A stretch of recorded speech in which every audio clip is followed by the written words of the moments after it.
Hi, welcome to Level 3 Sports Massage, and we're looking at Unit 41, which is Anatomy and Physiology, and this is the second part. We're looking at bones for the first PowerPoint, so let's get going. So the first thing we need to do, use your revision workbook and turn to the first page here. We're just labelling up the bones, so it's quite a straightforward thing to do. We can all copy diagrams. But I'll just give you a few facts about each bone that we put up. So firstly, the cranium. There are 8 bones that make up the cranium, including there's some facial bones and auditory bones in there as well, making up 28 bones of the skull. In total, cranium is there to protect the brain. The clavicle, also known as the collarbone, sits here under your collar. And it's the most easily broken bone of the body. Humerus, spelt slightly differently to the English language of being funny. There's no O in the end. Humerus is the upper arm bone. Radius. So we've got 2 bones of the forearm, radius and ulna. And if you look at the actions of the arm, we've got flexion and extension, but we've also got rotation. So it's the radius that does the rotation, and it's the ulna that actually forms the elbow joint that does the flexion and extension at the hinge joint. So radius is on the thumb side on any diagram, and this diagram is in anatomical position, which is facing forwards and palms forward. So if we label up the ulna next, the ulna with a little L, with an L in it, is little finger side. So that could be a way of remembering the way round they go. In anatomical position, the L, little finger, goes into the ulna, and the radius is the one that does the turning. At the wrist joint, we've got the carpals. So carpals are little bones. There are 8 of them in each wrist. And then we have the phalanges. So the phalanges are all the finger and toe bones. They all have the same name. Phalanx is a singular. And if you look at your finger, you've got 1 here, 2, 3. So in each finger, you've got 3 phalangeal bones. And in your thumb, you've only got 2. So in total, in terms of your hands or your fingers on one hand, just have a think of how many phalangeal bones there'll be altogether. So when I teach this in class, I give you a lot of time to have a think about things and do discussion work. So if I say stop, you can stop the video, have a little count, and then we'll go straight on. So if you want to pause it, you can. If you want the answer straight away, then just roll the video on. So in your hands, you've got 3, 6, 9, 12, 13, 14. 14 in one hand, 28 in 2 hands, and your feet are the same. So it's 56 phalangeal bones in the body, which make up over a quarter of all the bones, and there are 206 altogether. Then we come on to the patella. Patella 1, patellae 2 are the kneecaps. And the kneecaps don't actually develop until we're about 2. When children start to crawl around, they develop. They're a special bone. We'll come on to that later, but it's a sesamoid, and it grows within a tendon. Similar to the forearm, we've got the lower leg bones. So there's 2 bones in the lower leg. We have the tibia and the fibula. Now don't get confused. I often hear people say tibia, fibia, but it's tibia and fibula. Tibia is the main weight-bearing bone of the lower leg. If you broke that, you'd know about it. You wouldn't be able to walk. The fibula is the supporting bone. The muscles are attached onto that. And you could probably walk around in pain, but you could probably walk around if you broke it. So the fibula with an L in is little toe side, and the tibia is the main shin bone. So looking down at the ankle, we have metatarsals. Metatarsals are actually the main bones of the foot. So there are 5 metatarsals in each foot. And a common bone to be broken there is the 5th metatarsal, which is quite common in footballers, being kicked on the side of the foot. Moving on to the ankle bones, we've got the tarsals. So similar to carpals, tarsals are the ankle bones, and there are 7. So there's 1 less than the wrist bones, 7 in each foot. and we'll look at a few of those a bit later on. And then the longest bone of the body is the femur. So that's the thigh bone, and that forms, it's about a quarter of our height. In the hands, so we've mentioned wrist bones, we've mentioned the finger bones. Now we're looking at these bones here, which are metacarpals, and we have 5 in each hand. The pelvis is one bone. Well, it's not actually one bone, but we'll call it the pelvis. On the next slide, we'll have a look at what it is made up of. There are individual bones of the pelvis. That's what the asterisk is for, so we'll come back to that one. But otherwise known as the hip. And then we're moving on to the ribs. So the ribs, in most people often vary in numbers. Generally, we've got 24 ribs or 12 pairs. Now you can see some of them behind us here. So we've got the sternum, and then we've got some cartilage coming off, and then we've got the ribs around the corner.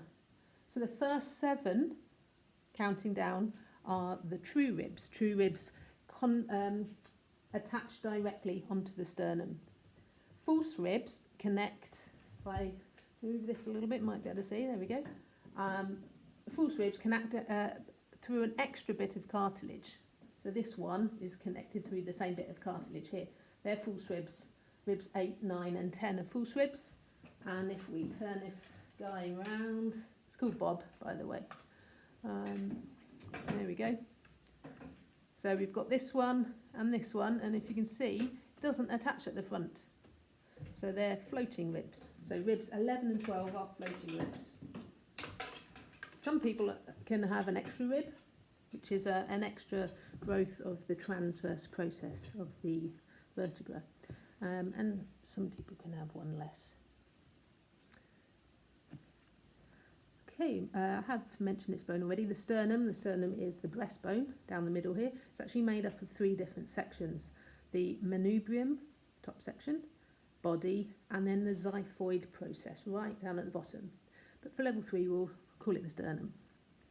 And then what you can see in the diagram just is the scapula. If we turn Bob around again, you can see here, this one on the back here. So it's a big flat bone that we call the shoulder blade. And then the top one is looking at the vertebra. So the vertebra goes all the way down through the neck, down through the main back, to the pelvis.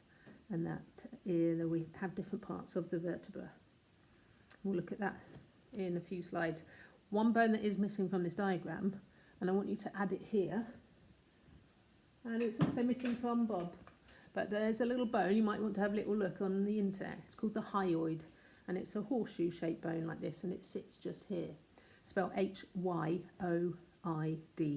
So the hyoid bone just sits there in front of or just above the voice box.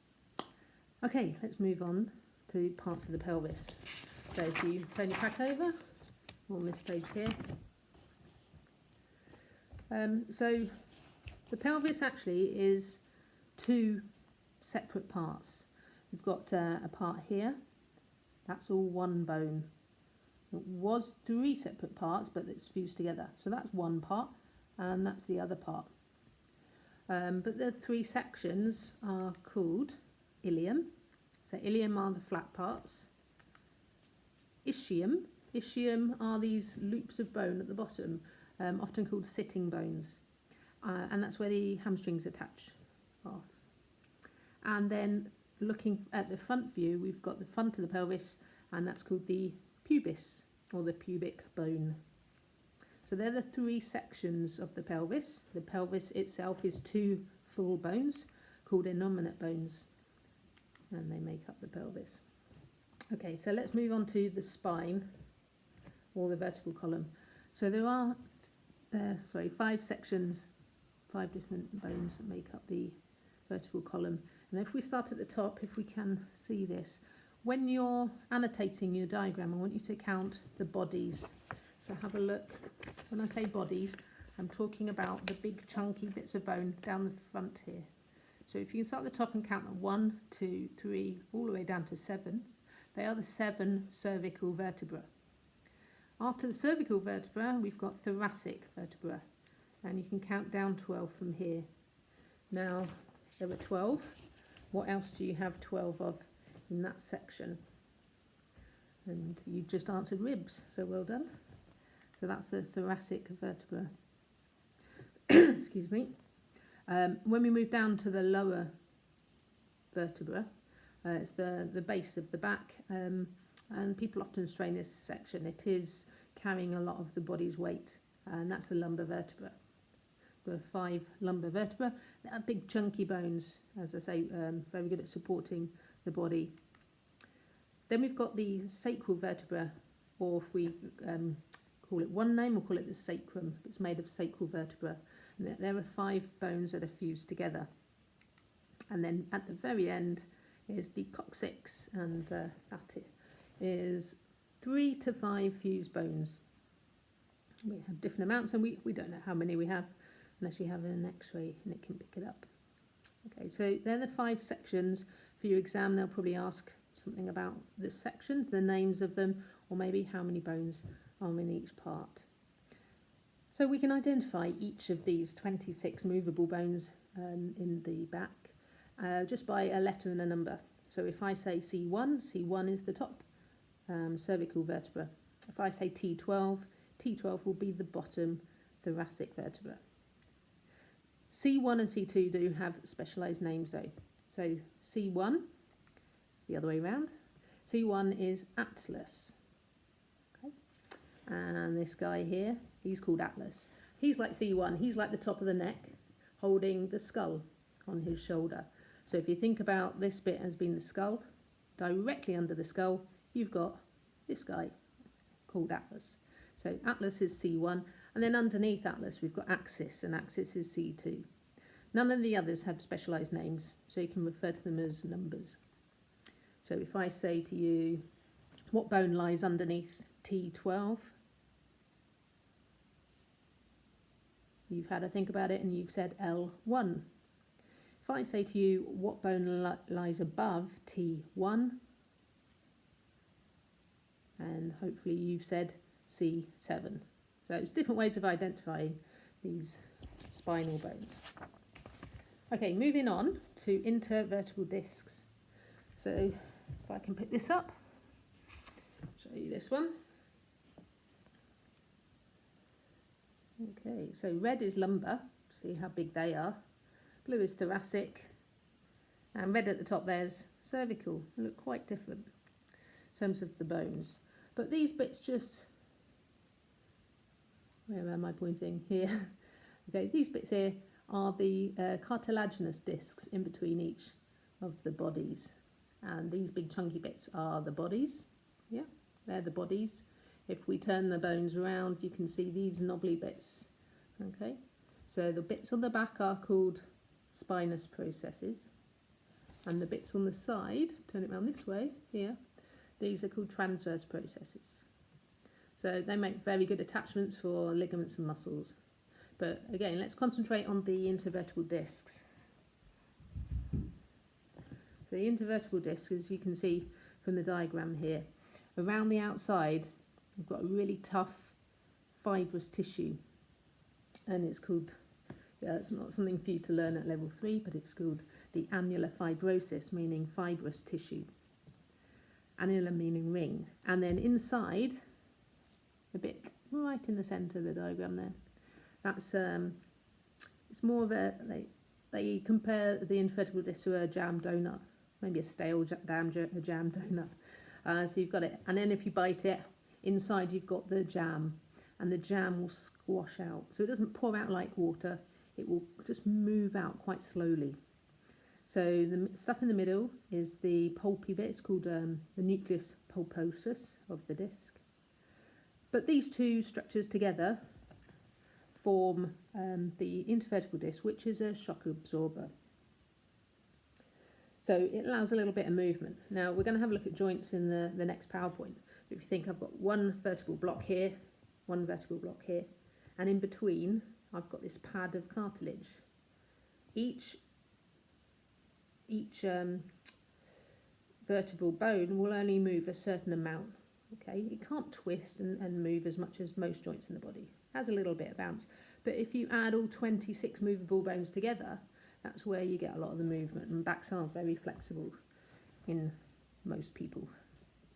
Okay, so they're intervertebral discs. Just know those as made of cartilage, and they are a special kind of joint which we'll look at in the next PowerPoint. Okay, so let's move on to functions of the skeleton. When I teach anatomy, I always teach acronyms.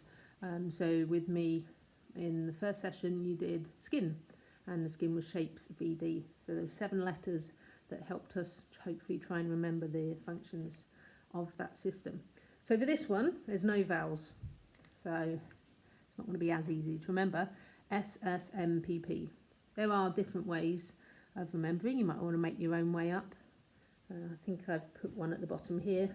Whether it's appropriate or not, I will show you. But let's have a think of why we have bones. So this is where we would stop in class. You'd have a little chat with your partner, and you'd write down lots of different functions you think, and then we'd try and match up the letters. So firstly, we have bones for support and structure and shape. So these bones of the body will support and hold muscles and tissues and organs. The second S is to do with storage. So bones store calcium, phosphorus, and also fat. And it helps with mineral homeostasis. Now, homeostasis is a word that you'll hear a lot in anatomy, meaning to balance the internal environment. So if we don't have enough calcium in our diet, then our body will want to help the calcium reserve. So the body, the blood, will actually take calcium in a complicated process. It will take the calcium from the bones. So we need calcium for nerve function, for muscle contraction. And if we're not getting enough calcium, then our bones become less dense, so it can cause other problems. But it is a very good storage. Okay, M. M is quite an easy one to have a think of. M is for movement. Okay, and bones will move via attachment of muscles. Muscles attached via tendons. Protection. Mentioned earlier, the skull protects the brain. Ribs protect the lungs. So it's a very, very strong substance and can help protect from injury. And the last P is to do with this bit here.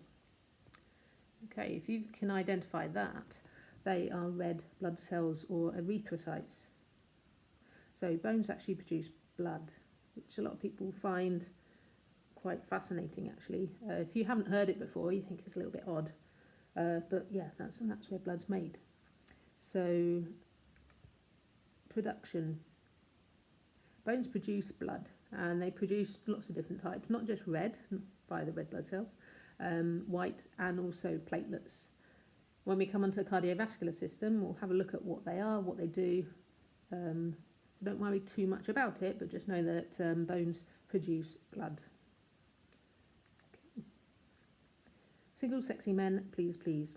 Could be one way of remembering the letters, if you want to. Or make up your own way.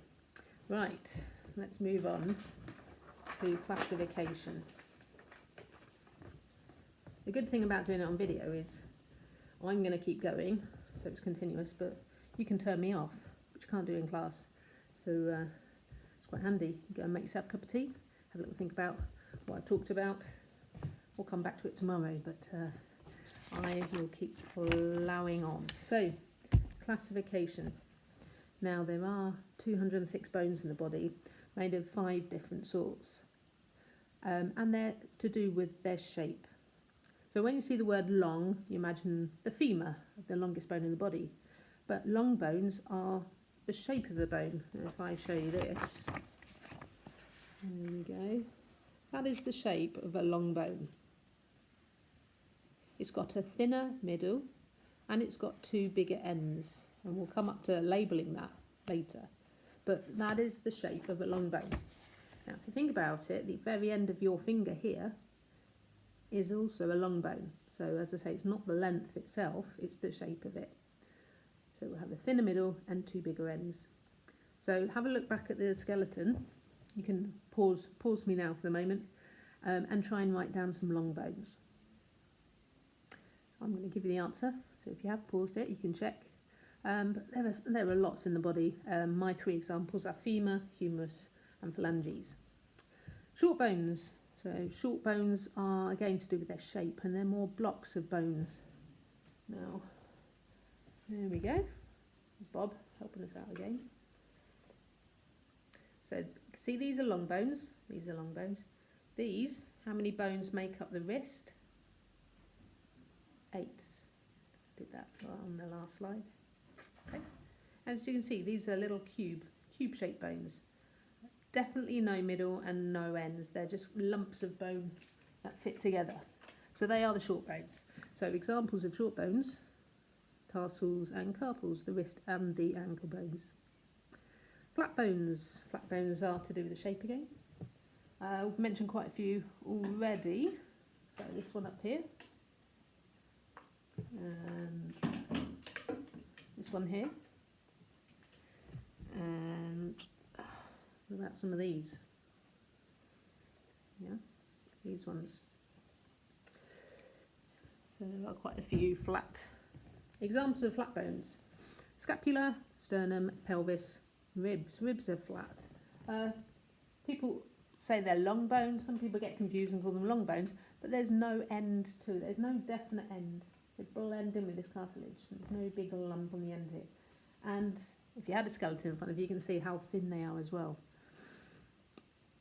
Irregular bones. Irregular bones are funny shaped bones that don't come under any other classification.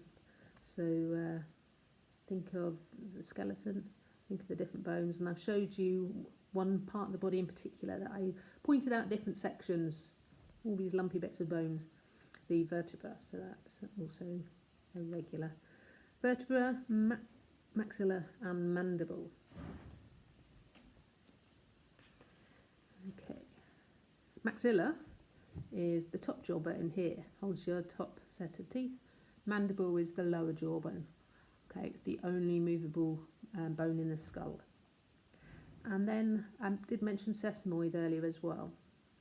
Sesamoid bones are specialised bones that grow in tendons or ligaments. So the classic example of sesamoid is the knee. Okay, the kneecap here, the patella, and that sits in the patella tendon. When we come onto joints later, we'll have a look at that in particular. Okay, often round. Saying that, there are other ones that aren't round, like this one. Can you remember what this one was called? We added it to our diagram. Okay, so that was called the hyoid. The hyoid sits there. And then there's naturally occurring sesamoids found in the body, like at the base of the big toe, and people can develop them in the wrist as well. So patella and hyoid are the 2 main sesamoids. Okay, so in class, we then play a game. So what I'll do is I'll put a picture up and then see if you can identify it. Now I want you to identify the classification. Don't call out the radius, for example, but call out long, call out. You're at home, say it in your head, I don't know. Best way to learn things, though, I find, is to say things out loud. So hopefully you're on your own and you can say it out loud. There's the first one. So that's a vertebra. That's not what you're calling out. You're calling out irregular, but it is a vertebra, and that's the body. These are the transverse processes. These are the bits you can feel all the way down your back, the spinous processes. And what do you think that hole is for there? That's for the spinal cord. And we said one of the functions of bone is to protect. So it's really good protection for the spinal cord. Okay, hopefully you've recognised this as a long bone. You can see the 2 definite ends here and here. Ignore that hole. Bit of a genetic defect I found as my picture. And the thinner middle, or the shaft of the bone. That's actually the humerus. But as long as you identified it as long. That one, hopefully you've said out loud, is the sesamoid bone. It's the patella. And it's the back surface of the kneecap. Okay, so you can see it's shiny, and that allows it to a nice friction-free movement as you bend your knee. These are two examples of flat bones. So we said ribs are flat bones. This little one here is actually the top rib, rib number 1, that just sits underneath your clavicle. And then this one down here is probably 9, 10, I would imagine. So you've got out flat. And then the last one, if you can identify where that is, that has got to be what's left, a short bone. And that is in the ankle. So this is the heel bone. Do you know what the heel bone's called? Okay, in our first session we did talk about the gastrocnemius and soleus muscles, and they attach into, via the Achilles tendon, into this bone called the calcaneus. So this is one bone. There's a talus, T-A-L-U-S. There's navicular, there's cuneiform bones. If you go on to level 4, we do have to know the different bones, but for level 3, calcaneus is the heel bone, and then to know that the tibia sits on top of the talus, but they're all tarsals. Okay, right. Divisions of the skeleton. So how many bones make up the skeleton? There are 206 on average. And it's divided into 2 sections. So the sections are, this is one section down to here. If you can see here, mostly one section. That's called the axial skeleton. I think of it as the main axis of the body. And then section 2 is the appendicular. And the word appendage means an add-on, an extra part. So if you think of your arms and your legs are appendages to the body. So, and as we count, there are actually 14 phalanges, 5 metacarpals, 8 carpals, radius and ulna, humerus. Think of how many bones that form one arm. It's actually 30, 60. So the appendicular skeleton does make up a bigger percentage. So we've got the axial skeleton comprises of 80 bones. I've just given you a few general words here: the head, the neck, and the torso. So you're going to do a little activity in a second. Maybe. Again, it's a good thing. I don't know if you're doing it or not, but if you have a go at doing it, you will learn it a little bit better. So the axial skeleton, really you're going to be writing down 5 bones for that one. And appendicular skeleton makes up 126 bones. Okay, as I said, these are the arms, the legs, but also where they attach to. So if you think where your arm attaches at your shoulder joint, what forms the shoulder joint? What bones form the shoulder joint? So you've got humerus. This bone forms the shoulder joint. The clavicle, if we turn him around here, that also forms the shoulder joint. So in terms of the appendicular skeleton, all of the arm bones, wrist bones, hand bones, and then also the clavicle and the scapula. The legs would be all the leg bones, ankle bones, toe bones, and where the leg attaches. Now, where does the leg attach to the body? The pelvis. So the pelvis is part of the appendicular skeleton. So what you're going to do, hopefully, is on a bit of paper you've got, you're going to do a little table. One heading is axial and one heading is appendicular. And then you're just going to write 5 bones that you think form the axial skeleton. And you're going to write all the rest. There's quite a few in the appendicular skeleton. So if you want to pause me, okay, and have a go at that. It helps you can say them out loud. It helps you with spelling. You won't ever be tested on spelling, but writing it down is good. You can turn back and have a look at the skeleton from the first slide as well. See if you can work it out. Okay, so here are the answers. Axial skeleton, cranium. Cranium, including face and auditory bones. If you put skull, that's perfect. Hyoid, remember that little bone there? That's part of the axial skeleton. It's part of the head, the neck, and the torso. All of the vertebra, Okay, so if you wrote vertebra, back, spine, you're correct. If you went into a bit more detail, cervical, thoracic, lumbar, sacral, coccygeal. Sternum here, breastbone, and then also the ribs. So they're the 5 bones that I wanted in that section. You can write quite a few more down if you go into it in a bit more detail. Every other bone in the body will come under the appendicular skeleton. So I will flick through it quickly. Again, you can pause to copy the answers. Where the arm attaches, that's the shoulder joint bones, scapula and clavicle.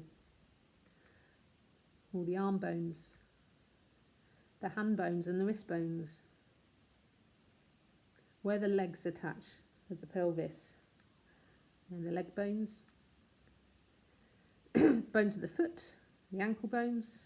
So you need to know the proper names for these, so write down the proper ones. The kneecap, and then also the fingers and toes. And if you remember how many we've got in total in the whole body, we've got 56 phalanges. Okay, so 5 functions of the skeleton, 5 classifications to do the shape, and 2 divisions. The appendicular and axial is where we're up to at the moment. So we're going to have a look at composition of bone. So next page here.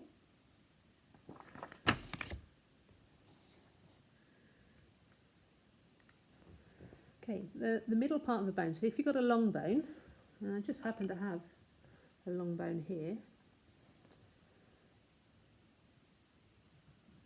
Okay, that's actually a bone from one of my Sunday dinners. Where's my camera? There you go. So it's a real bone. And if we sliced it in half, you would see that its middle section here is actually hollow. And it contains fatty tissue or yellow bone marrow. In the diagram, we've called it medullary cavity. And the word medulla means middle. Cavity means hole, so middle hole. If you want to jot down, it contains yellow bone marrow, which is fatty tissue. So we said earlier, one of the functions of bone is storage, and we said storage of fat. Compact bone. So all you can see on this bone is compact bone.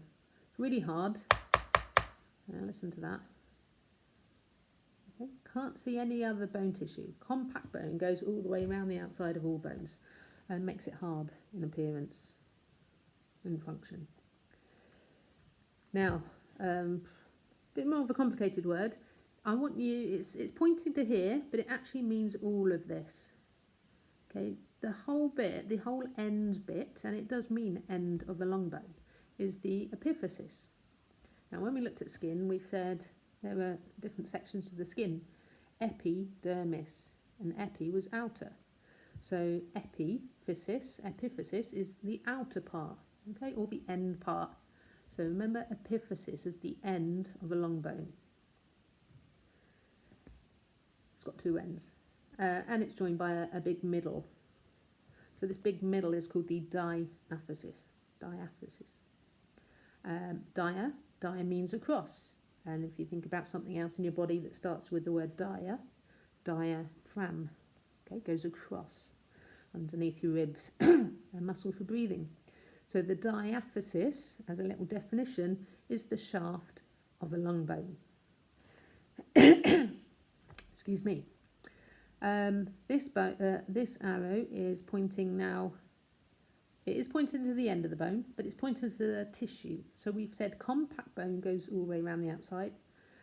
This is the bone tissue inside the end. Okay, and under a microscope, and even in this diagram, you can see it's a honeycomb appearance. So it's called spongy bone. So it's not spongy as we know a bathroom sponge. Yeah, it's just quite squashy. It's a set sponge, and what that does is it allows the bone to be lighter than really dense bone material. Also in spongy bone you find red bone marrow. What does red bone marrow produce? It's one of the functions. It produces blood, red, white and platelets. So that's the structure or composition of a long bone. Just a slide to explain really what I have already talked about. Compact bone appears to be solid, but contains blood vessels and nerves. Now, if I can, I don't know if it will show on the camera. Can you see that little indentation there? If I hold that at an angle, you would actually see it's a little pinprick size hole that nerves and blood vessels will go in and enter that bone. I'll find another one just to show you it's not a one-off. Here we go, let's find this one. It's always handy to have some old bones in your clinic. And we can see a groove, here, yeah, that the blood vessels and nerves sit in. You see that? See, there we go. I'm doing all this backwards. Shows my coordination. Right. So it contains blood vessels and nerves. The other bone tissue is spongy bone. Now, spongy bone is also called cancellous bone. Cancellous bone. That's another name for it. In the end exam, it might ask for what's another name for spongy bone, and it might give you 4 different words. So spongy bone is known as cancellous, and as I said, it contains the red bone marrow. It's found in the end of long bones, and also found in the little chunks of bone, the short bones. There is also another name for spongy bone, because in anatomy they like using lots of different names, which makes things a bit more complicated. If you want to jot this down as well, we will come to this word again when I teach another system, but it's called trabecular. So trabecular, T-R-A-B-E-C-U-L-A-E,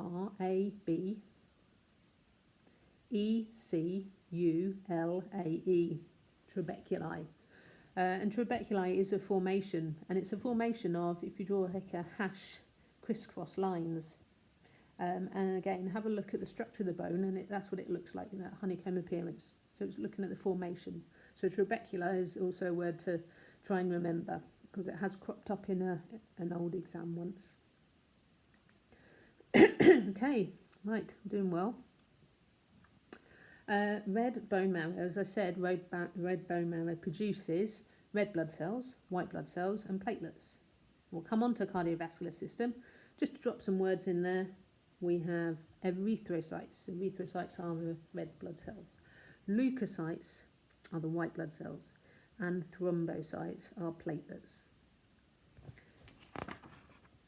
So you haven't got that diagram, but you can just, as long as you've made a note about the red bone marrow producing blood. Okay, you do have this diagram, page 5 of your workbook. Okay, it does look quite complicated. Never seen it crop up in an exam to an extent. The bits that have, I can emphasise in a bit.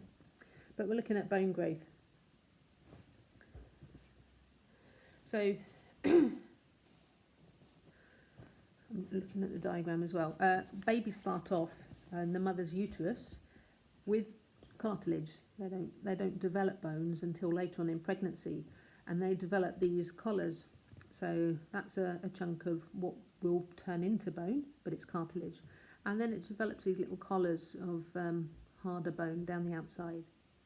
And then we've got this developmental section in the middle. So that starts to turn into bone as well. And the word that might crop up in the exam, the word meaning to turn into bone is to ossify. So ossification is the process of turning into bone. So this cartilage ossifies. Okay, you can see now how we've got the blood vessel. Bones produce blood, but it's also bringing blood to that area so the bones can grow. And then we get these secondary developmental sections. If you can think back, what is the end of a long bone called? Epiphysis. So the diaphysis starts to ossify, become harder, and then the epiphysis are the end parts of a bone that start to harden. And then finally here we've got our fully developed bone. Now if you see an x-ray, let's point this out here. Okay, you see that finer line between this part and this part? That means the bone's still growing. It's called the epiphyseal plate, or the growth plate. So in an x-ray, if you can identify that area, the bones are probably child, someone going through puberty, or young adult, as bones don't completely harden or ossify until kind of young 20s. The notes say babies have over 300 bones, and most of these are made of cartilage. Ossification turns these into bones, and then we have mentioned quite a few that fuse together. So the 5 bones of the sacrum, 3 to 5 bones of the coccyx, the skull, 28 bones. Okay, and these all fuse together. So that's why babies will have more bones. Bone growth. In yellow, I've put some important words there that have been in the exam at some point. So long bones grow in length at either end. We mentioned growth plates on the last slide, and we can see it better in this diagram. Okay, you can see these lines here. That tells you the bone still has the ability to grow a little bit longer. It's only when that fuses together and becomes solid that the bone stops growing. So cartilage cells, known as chondrocytes, and chondro, as in when we do anatomy, there's lots of words that mean things, suffixes and prefixes. Epi was outer, dia was across, and chondro is cartilage. I think we mentioned in skin that the word cyte, C-Y-T-E, cyte is cell. And so it makes sense, it's a cartilage cell, chondrocyte. So these divide, increase in number by mitosis. And then they're replaced by bone tissue. Okay, so they turn into bone, like we said on the last slide, which is the process of ossification.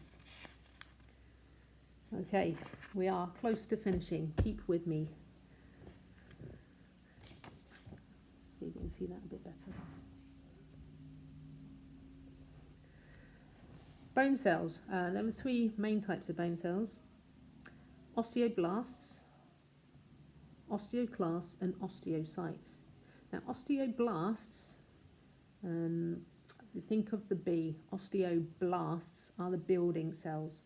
So these bone cells will go around in the blood and detect when we need more bone. So they will be quite active and they'll lay down bone tissue. Now, in terms of development, from in the mother's uterus to childhood development, going through puberty, growth spurts, up until young adults, these are pretty active and they're making the bones really strong and dense. We have more osteoblasts in the body than we have other types of bone cells. When we break a bone, they become very active and they want to lay down bone tissue to help heal an injury, for example. So osteoblasts are the bone building cells. Osteoclasts, think of the C, clasts are the clearing cells. So these bone cells go around in the bloodstream and they want to clear, they want to take away bone cells. They want to remove the bone cells, which will end up again in the blood supply and will come out as part of the elimination process, evacuation process. So the class of the clearing cells are taking away debris. And then the third type are the osteocytes, and these are bone maintenance cells that promote the laying down of calcium salts. In the exam, there has been a question on what do osteoblasts do. Blasts build, osteoclasts, clear, taking away, and they call that as well reabsorption. So when bones are reabsorbed, it's the osteoclast that's reabsorbing the bone tissue back into the blood. Bone repair. So when we break a bone, it heals, and I've already said about the osteo, what heals the bone, laying down bone tissue, building osteoblasts. So osteoblasts have become active. Now, you do have this picture on page 5 of your workbook. So we're looking at a hematoma. So when we break a bone, there are blood vessels within the bone, and there will be bleeding. So when a bone breaks, you'll be pulling the blood vessels, and there'll be leakage of blood and fluids into that area. So you get a hematoma. Then you get, it's a little bit like scar tissue in a muscle.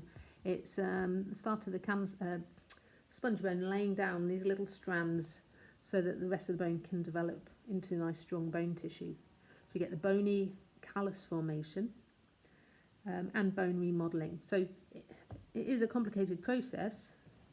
Haven't seen this in 15 years exams to do with this process, but remember the bone cells. Blasts, osteoblasts are the building cells, osteoclasts are the clearing cells. Right, this slide I will be taking out, so don't worry about that one. Not sure why it's in level 3. And then that leaves you with quite a lot of questions. How many are there? 18. Okay, so what I want you to do is go through this slide. Whether you want to have me talking over, you just want to have a look at the PowerPoint. Go through it, try and learn it, and then try and answer the 18 questions, and then check your answers. Okay? So that forms a skeletal system. There are 2 parts. This is talking about bones, and then the next one, which I'm going to do as a different video, is on joints. Okay. Good luck. Thank you.